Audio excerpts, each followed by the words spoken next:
보면 사실 잠 주무시는 자세는 반드시 누워 자는 게 가장 좋다고 돼 있어요. 네. 어떻게 주무세요? 쇼파에서입니다.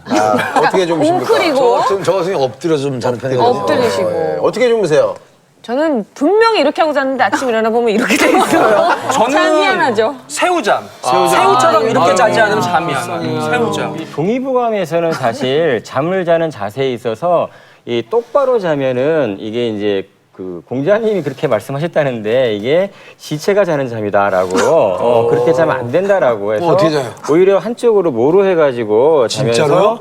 예, 그래야지 어떤 대장의 기운도 소통이 되고 심기도 보강이 되고 그래서 편히 잠을 잘 수 있다라고 뭐 덧붙여 나오는 말들은 이제 낮에 자면 꼭 기지개 켜야 된다 얘기하는 것이 이제 아마 그 환한 데서 잠이 안 된다는 어떤 그런 의미인 것 같은데 어쨌든 그 잠을 잘 때 똑바로 자면 또 불편하고 힘드신 분들이 있거든요. 그럼요. 예. 네. 그런 분들 같은 경우에는 이제 옆으로 이렇게 해가지고 이렇게 주무시는 게 더 편할 수도 있기 맞습니다. 때문에. 그런데 옆으로 주무시는 걸 한번 상상해 보세요. 팔을 한쪽을 펴야 되고 바른 한쪽 팔이 여기 위로 올라가야 돼요. 그러면 눌리게 되고 그래서 눌리게 되면 그래서 문제가 자세가 옛날에 죽부인이라든지 또 이 베개를 갖다가 이렇게 끼우고 잔다든지 맞아요, 해가지고 이 지지대를 해가지고 편하게 잘 수 있게끔 해주는 게 그게 사실, 중요합니다. 그래서 예. 각자 좋아하는 자세로 주무시는 게 좋고요. 그 대신 눌리지 않도록 하는 게 굉장히 중요하고 그래요? 엎어져 주무시는 건 좀 좋지 않은 안 거죠. 좋아요? 엎어 자는 건요? 예. 또 중요한 거 있죠. 코.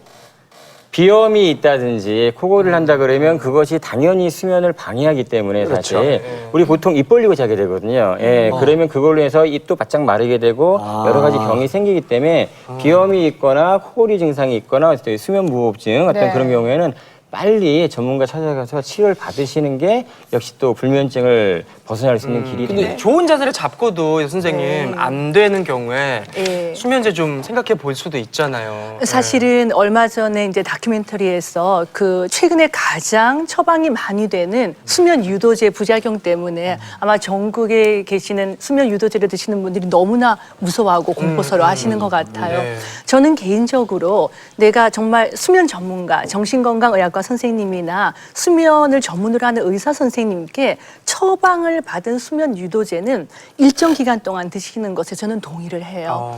왜냐하면 그 아까 65세가 넘어간 분 두 분 중 한 분이 수면 장애로 고생을 하는데 이런 분들은 지금까지 우리가 얘기했던 햇볕 보고 무슨 안막을 설치하고 가슴 방법을 써도 도저히 잠을 잘 수 없는 분들이 너무 많으시거든요. 그래서 아마 그 다큐멘터리에서 나왔던 뭐 목류병 증세라든지 아니면 수면 중에 음식을 먹는 그런 것들은 굉장히 우리가 똑같이 굉장히 좋은 화장품을 써도 누구는 그 화장품에 알러지가 있는 것처럼 어떤 특이한 사람들의 반응이 있는 거거든요. 그래서 만약에 내가 정말 전문가로부터 처방을 받은 거라면 첫 번째, 용량을 지키세요. 그러니까 하나를 먹으라고 하면 반드시 하나를 드셔야 하고 여성 같은 경우는 남성이 하나를 먹는다면 반알 정도를 드시고 그리고 딱 정해진 기간만 드시는 것만 지키시면 너무 걱정하지 않으셔도 돼요. 예를 들면 승희 씨도 외국을 갑자기 이렇게 출장을 갔다 와야 된다 그러면 며칠씩 못 주무시잖아요. 그렇죠. 그럴 때 내게 맞는 수면 유도제